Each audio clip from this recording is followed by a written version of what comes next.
So I got this 2002 Ford Focus, and the previous owner had the power steering pump shaft shear off.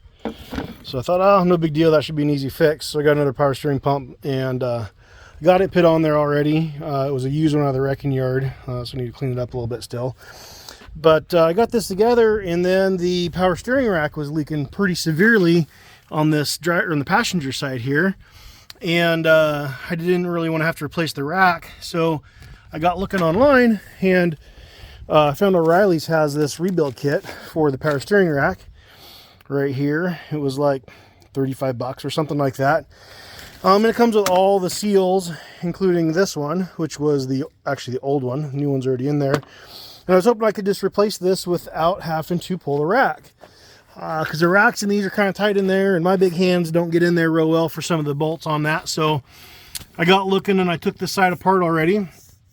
You basically have your tie rod here that would go in there, and in order to get this loose, I had to take the that lower control arm off here so I could move this over and get a good bite on it with a pipe wrench, because the factory ones, as you see, they don't have any flats on them to get on them with a wrench. So anyway, got that off, pulled the boot and everything off there.